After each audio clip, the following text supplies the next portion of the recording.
Aida for offering cash instead of my labor for a wedding gift.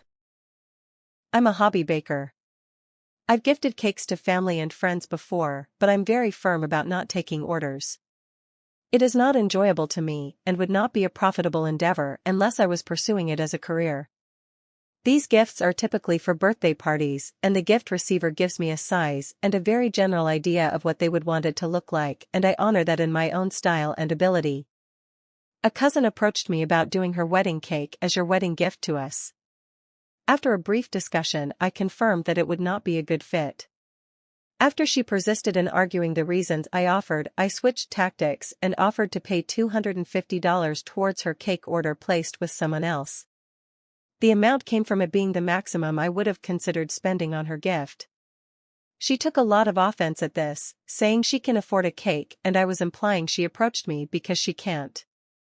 When I said I hadn't meant anything by it, but that was my budget for a gift, she said it would barely cover a deposit for the kind of cake she would want. AITA for not supporting it. My wife when she started to cry at the Swedish tradition.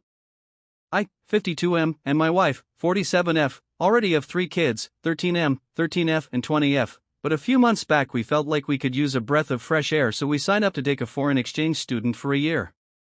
We got a 16-year-old Swedish girl that I will call Sarah, and that has worked very good. She's very open and honest and loves to share how things are in Sweden, how different things are here in the US.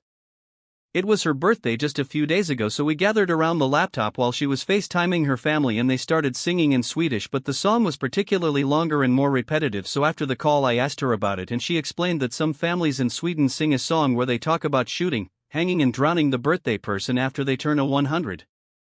My wife overheard this and started to get annoyed because in her words it was inappropriate and extremely disrespectful to her household when she sang that without her knowing. My wife isn't naturally sensitive to bad language or words, but when she was born she had a 60-year-old dad that died when he was 96, so she is more conscious about how elderly people can feel just before they are about to die, and she felt like the song was making fun of people when they are old and sick.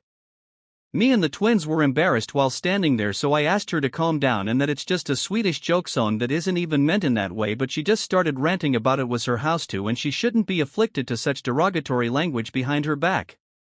Sarah obviously felt bad, tried to apologize and that she didn't mean to be disrespectful in that way and that it was just her family singing the song, but my wife just stormed out and yelled how she couldn't believe we had taken in a girl from such a cruel family.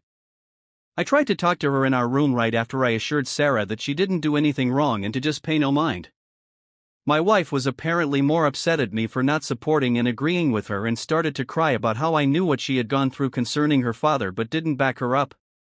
The house has been extremely tense, especially when all of us are in the same room, but I really don't understand how a Swedish song could make her so upset. But I'm wondering if I should have taken my wife's side and been more sympathetic. Aita?